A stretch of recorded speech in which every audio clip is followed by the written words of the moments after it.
time is 4:13 p.m. The Facilities and Finance Committee is called to order by Chair. Thank you very much. Pam, would you please note that Ms. Ruxer, myself, Dr. Graham, Ms. Robles are present. Judge Haggerty is running late, Chair. I know that it'll be here shortly. And I believe Ms. Solis is out of town. Yes. And I think Ms. Nakata is running late also. Oh, and if whomever didn't get their Mr. Ruxer business card, please, we'll have a line at the end. Before we turn it over, listen, the college paid a lot of money for this, so we need to use it. Oh, there you I'll go. take one. Really? Now you can get Before you turn over to Mr. Pettis, Chair, I do want to, we have those for each of the respective board members. Your 50th anniversary logo business cards, as well as a card holder for you to put them in. You'll start to receive more and more of these. We will officially launch the 50th as we do the State of the College on the 13th of September. Thank you, Pat. On the 13th of September, but we did want the board members to have those handy, and so Carrie and her team have done a wonderful job. You'll start to see more and more of these out there, not just business cards, but lots of different coffee cup thermoses and We'll other have things. gift bags for you, like we presented to the legislators at our September board meeting after the launch. At September 14th would work for me too, if you want to do professional delegate. Carrie, thank you very much to you and your team. You have the most energetic, positive group of people working on this, your committee, and so thank you very much. We're happy to do it, and it was actually Carol Barkin from the TV station who created the 50th anniversary logo. So Carol Barkin deserves the credit for that great design work. Again, thank you. Chair, please. Mr. Pettis? Chair Fierro, Noah Serrata, board members, good afternoon. I'd like to just give you a heads up that you don't have your handouts yet. I was in such a hurry to get here to give you this presentation, I actually forgot it. And so there's somebody on the way. As soon as they get here, we will hand those out. Principle is 6 P's apply. Sir? The principle is 6 P's Copies of the apply. presentation. Six. You know, you could- What is that? Prior planning prevents pretty poor performance. You're gonna show us you're gonna show us the information on the screen, right? Yes, sir. Yes, sir. And You you know- can here. I think they. If you send it to, don't worry about it, send it to Pam, and Pam can email it to the, Okay. Well, hopefully she should be here any minute, so we'll hand those out. My apologies. And I'll keep the 6 P's in mind, Mr. S. There are variations. We'll go ahead and get started. I'm going to give you a brief update this afternoon on the projects. There's no action items. I do have a little slightly different format for the construction projects, and I'd kind of like to get your feedback on those, see if this is what you're looking for. Starting with Mission Del Paso, we're very, very close to get a contract signed. As a matter of fact, they will come by purchasing tomorrow to get the contract and send it to the individuals that need to sign it. So I would imagine by next week, we'll probably have a notice to proceed. We're anticipating probably notices around September 4th. As far as Northwest, as you can tell. Yes, sir. Yeah. Go back one Yeah. place. Yes, sir. What was our original TPC? Well, I mean, somehow the number 17550 doesn't ring a bell. I mean, That's the original. Is that the original? Well, probably the reason it doesn't is that it's the total project cost, which includes the construction cost limitation plus the. but that's what we allocate. Okay. Yes, sir. Okay. Yeah. My That's apology. And my question is, are we looking at the 12 instead of the 17 right now? The 12, what the 12 is the actual construction cost, Right. and then the 17, the 5 million difference, 5.4 million difference is for the architectural fees and all the overhead materials testing. FF&E. FF&E, exactly. Now, the contingency is in both of them, right? Yes, sir. Yeah. Okay. But we're still looking at delivering ahead of schedule? I don't know about ahead, but we'll be certainly looking on time. No, it's not on time, But it's below budget, ahead of below schedule budget. and under budget. oh, below budget. Yeah, we can do that. Any other questions on this one? Okay, I'll go on into Northwest, as this is great. Actually, we just got a notice to proceed on August 20th. As you can tell, the contractor's already putting the fence around it to get started. The building permit for grading and demolition will likely be pulled this week or early next week. One thing I can give you a heads up, it might become an issue right now. It's not so much an issue, is there's a, in order to pull the building permit, we need to get resolution with the city on an ordinance that we weren't aware of that was issued back in 2004, which basically states that the Canutillo can share the parking with the college. And I think it's pretty cut and dry that basically what they're saying is we'll need to add more parking spaces because we're getting rid of all these parking spaces. And we're saying, no, we got plenty for us. But they're saying, what about Canutillo? So on Monday, we have a meeting at Dunlap's office. Dunlap, I'm sorry. But Dunlap's gonna be there too. Dunlap, I was thinking about the tires. The term is in my apologies. On Monday, we're gonna meet with Mr. Dunbar and discuss this further. We feel like we're pretty much on the right, that the ordinance is pretty clear as far as we have first say on the parking. Yes, sir. Do you have any kind of projection from Canutillo as to what they would expect? I mean, if we have to share, the first thing we'll do is, how much does Canutillo think Well, they I want? honestly think they'll be okay, and this is the No, issue. you don't have a number though. No, sir. No, Okay, sir. that's all. But the number is very large, like 1,700 parking spaces. And the reason was, and it's in the drawings, is pretty clear, that applies because of the stadium. So what Canutillo needs those parking spaces for is on Friday night when they Yeah. have high school games. At that point, there's plenty of parking for them. I think this is just a matter to get this cleared up through the right channels. I'm not concerned that we basically have 2 months to work this out, so hopefully we'll be okay. As far as Rio Grande, I honestly can't remember if I told you, we ran into another tank. If you recall, we ran into a tank at Valle Verde. We ran another one. We believe it was right in this area. It's below the easement with the city. And we believe it's like a heating oil tank because there used to be a residential area. The city requested, yes, sir. Okay, so do you have to get rid of a bunch of the dirt for hydrocarbon contamination? No, so it's actually, we've gone through the whole process with the environmental from the city, and we've moved the tank, we tested the soils, and we're all good. And we were able to recompact everything, so the city didn't make us pull it out, even though it's in their property, because we're the ones with this road at the side. And there's about a total of 56 piers. You can tell, this is not very sharp image, but there's some piers, you can tell they're very big. You can see where those black areas are? They're about 3-4 feet wide piers, and there'll be 56 of those that they're in the process of doing that.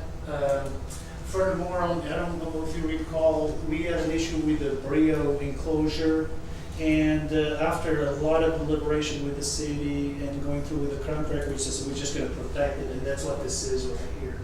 That Brio enclosure is completely protected, and that seems to be ultimately the best solution for this issue. How long will it be For protected? 2 years, Oh, right up to the end. And then at So the then where end, the- see, the wall is going to be, see where this wall existing wall is? That's basically where our building's going to be, so it's going to be right behind it, so it's a very tight space, and we had to really protect it well so we wouldn't get damaged. Also, as far as fiber optic, we're in the process of getting a design from PSC on extending fiber optic all the way to KTSM. It makes sense to go ahead and do this part of this project, so we are in the process of getting that done as well. It's moving along very well. There's been some meetings regarding the parking, and I'll go into that, but we'll just give an update for that. One thing I'd like to start including is maybe take turns, like today, I'm gonna go over the time lapses of the progress has evolved throughout the months. Next one, maybe give you aerials from the drone and then go back time. That's gonna try to make it a little interesting for you. You can also see, rather than me going into a lot of explanation, you can see exactly what's been happening. So in this case, this is the time lapse we were in. These are 30 seconds long, so they're not very long, but to give you an idea, of the progress, how the construction is going on. You'll even see towards the end, looking this way, you can see where they're going, actually taking the tank out. And of course, as we get further on, this will get even more interesting as the structure starts going in. You start getting slower once we go inside, because but I still think this will be. What's the size of the auger you use? You know, honestly, I don't know. But It's it's a very, Those things are it's about huge. this big. Yeah, it's huge. So Rio Grande, I'm going to give you a recap on the parking situation at Rio Grande, just pretty much an update. This that I'm about to go through in this slide, I've already covered at the last meeting, but just a little bit of a refreshing your memory what we were talking about. So as you recall, this area A, this is where the building is going to be. You will take 9 permanent places away. This area where the staging area is E here takes 44 parking spaces away. So it's a total of 134 parking spaces that we'll have to replace. Of course, that's not an issue once the building is up, but the next 2 years we'll certainly have to plan around that. That being said, this is what we're doing in the interim.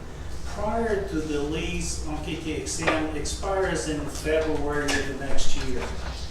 And so in the meantime, we need to find a parking place for folks, and that's where this parking lot I is, these 72 parking spaces.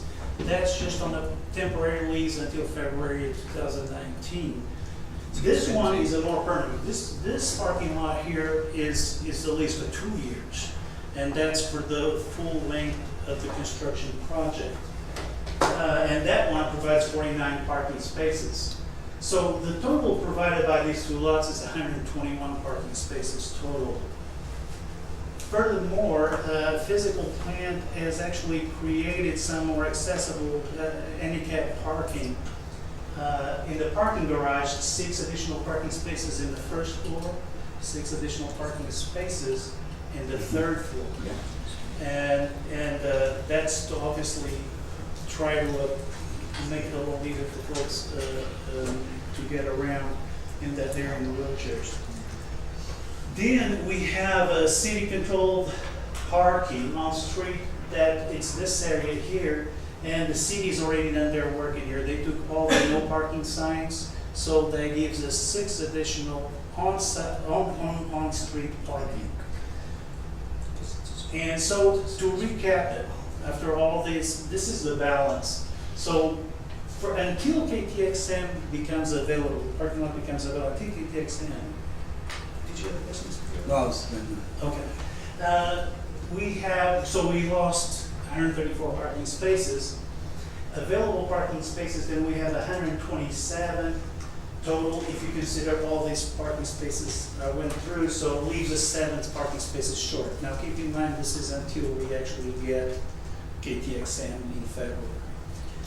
Once that happens, the city is working, they still have not completed this work on getting us 2 additional on-street parking and gaining 1 additional ADA parking space. They have to still paint these striping, so it has not occurred yet. Then there's the accessible lot on G, and this I did cover with you all last week, but just a little bit of a refresher, what it entails. There are 12 accessible parking spaces. You'll need lighting, you will need striping, sign, and side lighting. All that is in the process. The one, yes, sir. I thought we weren't gonna move forward with that. We have. We're still moving, Chair, we're still moving forward, we're just moving forward at the speed that we're allowed to. Okay. So we were willing to spend a significant amount more to speed it up. The city, and apparently, I was presenting to the nursing faculty earlier today, and they are probably right. There seems to be historical dirt in Lot G, and as a result, that is slowing us down, because I couldn't see any semblance of a wall. That is slowing us down, so we'll let it play its course. I did go to the discipline coordinators for all 3 areas of that campus Dr. Phillips, Dr. Conklin, and today Dean Meagers.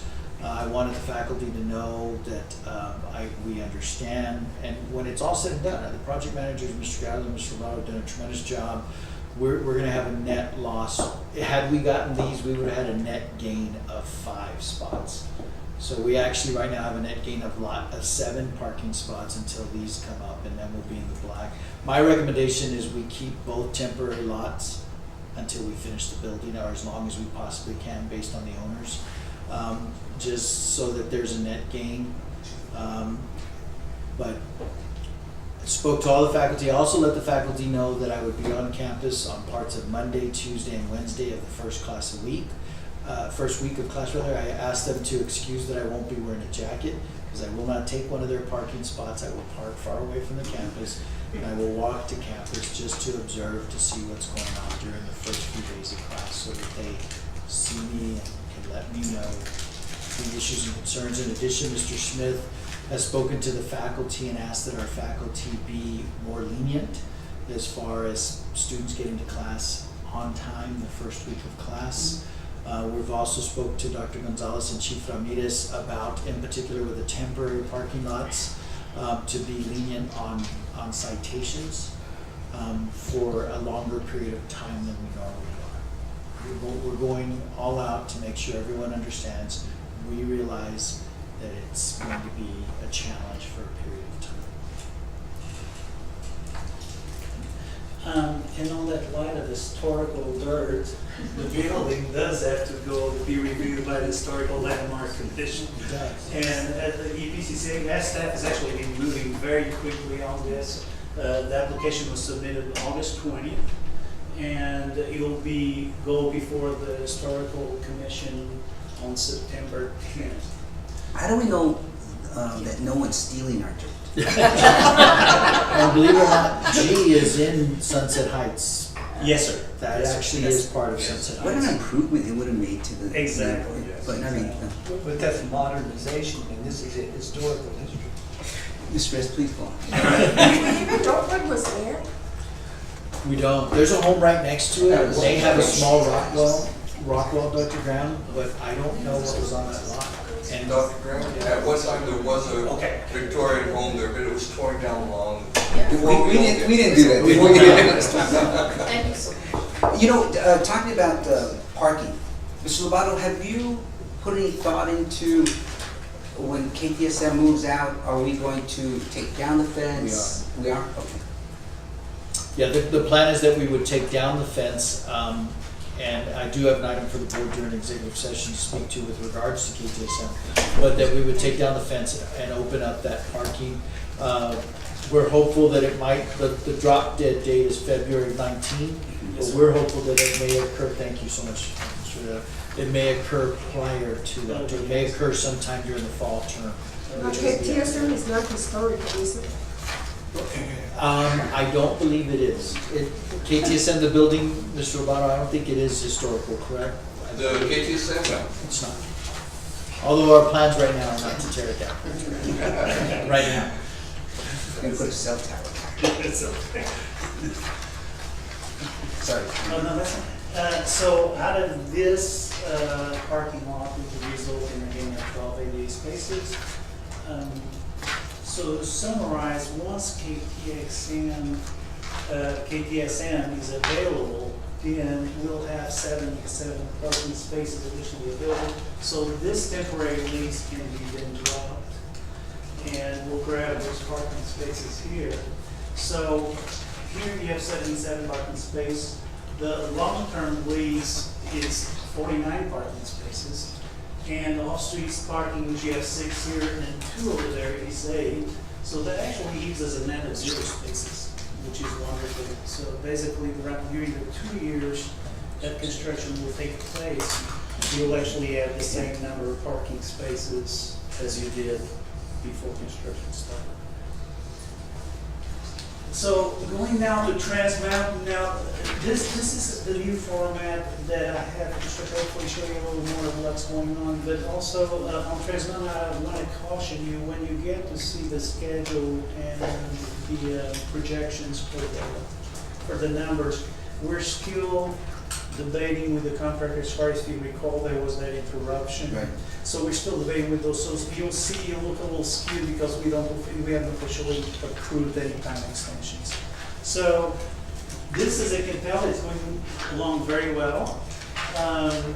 The steel erection and the electrical work are 25% complete, site work 60%, work is 85% complete, masonry work is 60%, structural wall framing 50%.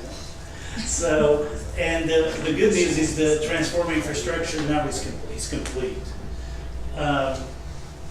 Oh, one thing I was wanting to point out, and this is one thing I noticed when I was previewing when I got here. This is a little off focus. I'm certainly going to try to make this a little bigger so you can see it better. This will give you an idea of where we started here. You can't tell, it's a little bit off the slide.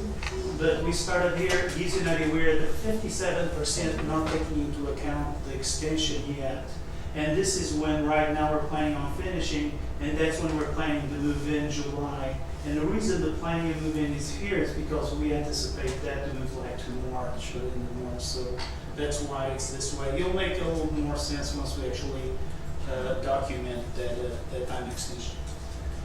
That And- safety record is pretty good. Yeah, and that's one thing. Yes, sir. Oh, I was just gonna do the same thing. Do you have a safety record on the Rio Grande? No, we just started. So that's- Rio Grande is one of those projects we don't even have any data yet. to develop Okay, this but that's information. super good, I like it. Yeah, and I thought about this would be a good information. We can see that the job sites are staying safe. Although we obviously non-ACMs or the college responsibility on safety, we certainly all aware of it, and I think it's for everybody, this is good news. So when we have any project under construction, I will give you this information as well. Now, the time lapse for Trans Mountain, it's again, it's a 30-second clip.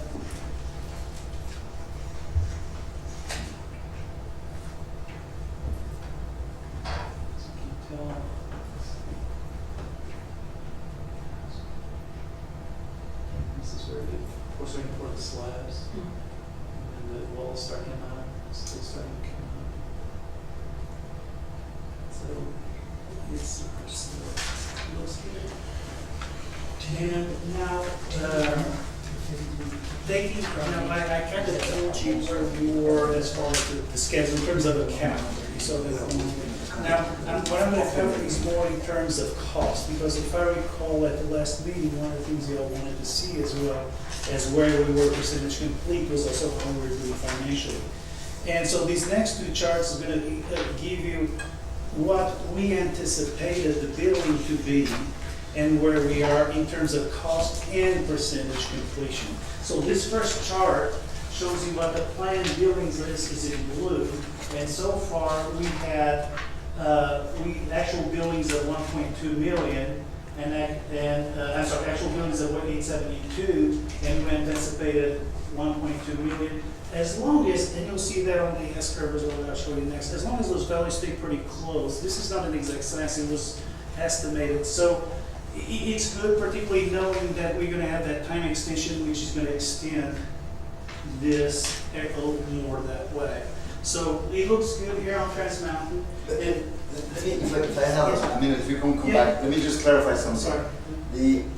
The difference in the numbers is what's actually being produced, basically. It's not that it's gonna cost you more or less, the project, it's more of what they're producing up to date.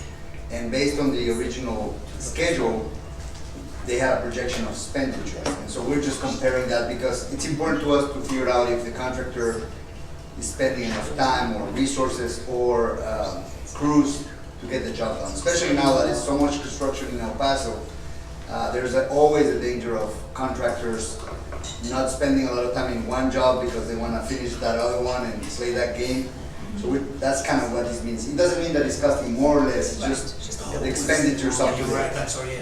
Just to clarify. Yeah, thank you, Mel. And if I'm correct, and she's absolutely right. The actual buildings is actually 1.2 million, and planned buildings is 822. And this next slide is basically similar information but in terms of percentage based on cost. So what you have here is this is what they predicted, and this is they predicted we're going to be 18.8% at this time. Now, one thing I do need to mention is that these are values based on their pay applications, their invoices. So so we go to the last payout, which is in the July. So it's updated to the end of the month prior to the board meeting. We're paying every 2 weeks, is that or? We or change it monthly? every month. Monthly. Yes, sir. So the next time, I'm gonna show this to the end of August. If that makes sense. So this is what was planned, so 18.8% complete. Total is 26.8. That's still rather good considering again that the time is gonna be extended. What we really try to avoid is one goes on tangent, starts going off. That's when we need to really start worrying about things. As a matter of fact, this slide tells you that they're ahead of schedule. Anytime that the production is above the plan, that means they're ahead of schedule. So no, the 342,000, what was it, 372,000 in the previous slide was actually work that was anticipated to be later on, now has come Correct, fruition. because they're producing more. Accelerated the construction and at least the cost, yeah. Yes, sir. Yes, so, yeah, the contractor jumped quickly and got up to speed and they're moving fast, so that's. Now, this is at July 1st? Yes, sir. Actually, that's a very good observation. All the other ones will be through July 31st or it'll be August 1st. This one, they're running behind on their invoicing by 1 month. So that's a very good observation. The contractor. Yes, sir. It's a billing administration function. Yes. Really, Yes. and it's not an engineer. We engineers are okay. Oh, yeah, absolutely. Yes, sir. Yes, sir. We want to take care of It it. says business majors that get to it. Uh-oh. On that note, let me go on to the next one. So on this one, like I was showing you before, it still looks very good. And going on to Valle Verde now, this is where we are, in this area here, they're compacting, there's retaining wall here, they're compacting the soil, and this gives you an idea where they are from the interior. The building is actually divided in 3 clear components, and which is automated, automotive, I'm sorry, classroom, and it is a lab. And here in this area, you're looking northwest. And this area here is where the automotive area is. Back here in this lower area, that's where the classroom area is. And beyond, which they haven't poured the slab yet, is the dyno area. So it's easier to track that way. That's why we broke it down in these areas. So further along is the automotive, and the classroom areas is a lab, it's like a little before. Actually, this was a good move from the contractor on restructuring the approach. The diesel area is actually going to be before the automotive area, but because we needed some information on some of the pits and some anchor points, they restructured. The contractor has been very good from that standpoint, is adjusting as we come along to stay on schedule. They have a 44-day extension. Their goal is still, they're like 2-3 days behind the original schedule. They still want to stay on the original schedule, which is valuable from that standpoint. Safety, as you can tell on this one, is very good as well. 12,475 hours, no incidents. Here's the time lapse for Valle Verde. You can tell it is moved very quickly. This is where you compacted this. The line, this is, yes, sir, that's the major line here. And this is, where the steel, we actually went ahead of the concrete slab because we had some issues still on the concrete slab, so they moved ahead and did the steel first. For this one, as you can tell, now keep in mind that this shows through March, albeit, let me go one more slide. Show you, is right here. So on this one, I'm already paying consideration the 44-day extension. So right now, we're approximately 72%, that's not right. 37, yeah, I'm having a hard time reading that number. But this is about where we are. This is basically when they'll get done, and this is when the move-in will be summer too. The next one.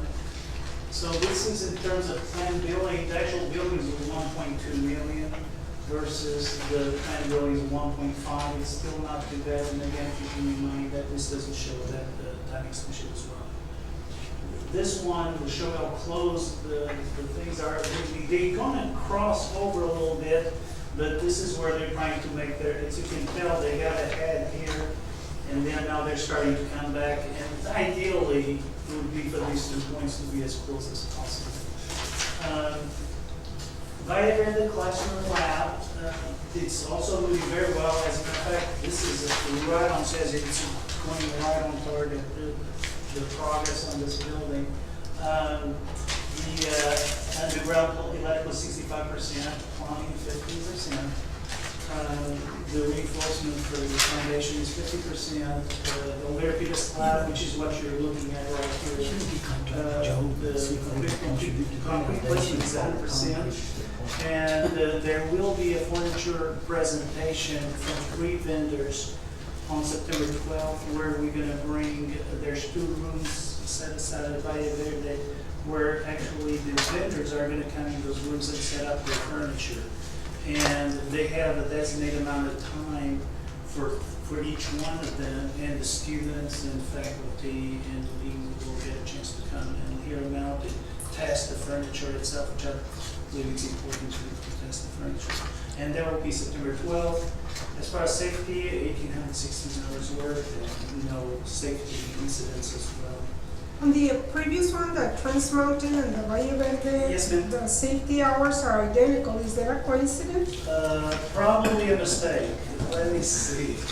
Okay, so 12,457, and then on PTC. No, 450. Sorry? 457. It's a mistake. Sorry. Okay. Yeah, it's certainly. we still had no good observation though. It's still good. But no accident. It's It's just Yes, no accidents or no incidents. accidents, none. So yes, it's still good. On the, let me see, now go back to here. The time lapse, it's not one to work. Excuse me.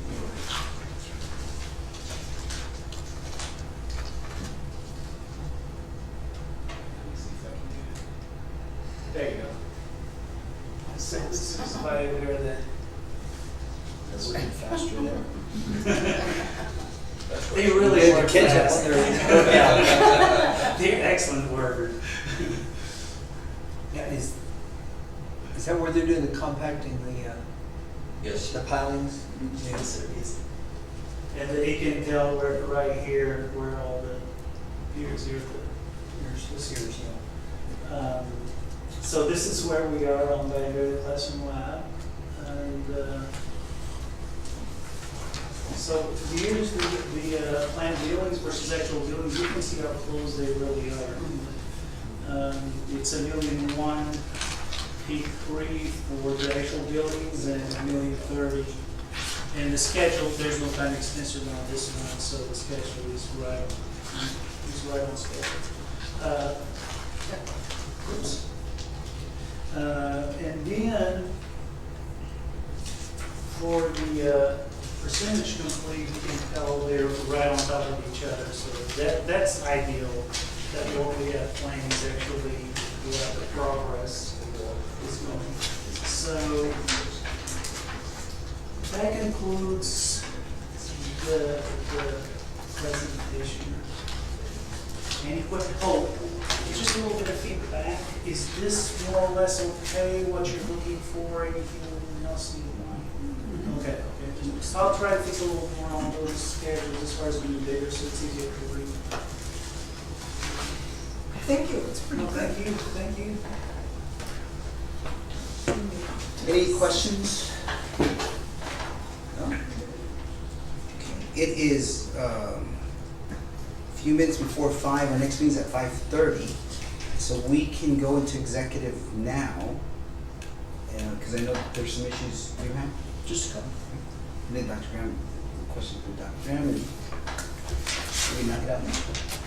But I'm sorry, Pam didn't bring us any food, so. We have We'll a just full have to meal look. in the other room. Okay, so let's not get hungry till over here. No, we can't. You're so mean to me. Pam, will you call the executive? Yes, sir. At any time during the meeting, the Board of Trustees may conduct an executive or closed session pursuant to Chapter 551 of the Texas Government Code for one or more of the following reasons.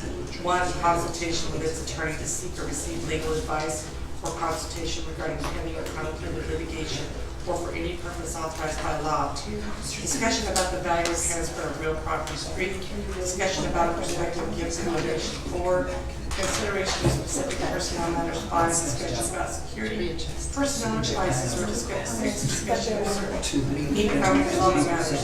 Board may also announce the board's executive session on the items on the agenda, the subject matters for minutes for closed session.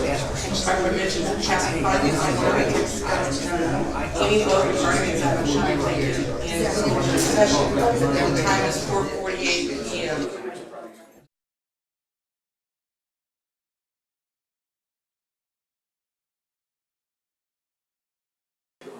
Yes, let's go into it, that way. 13 minutes? Are you coming out of the? It is 5:60 and we are adjourning this week.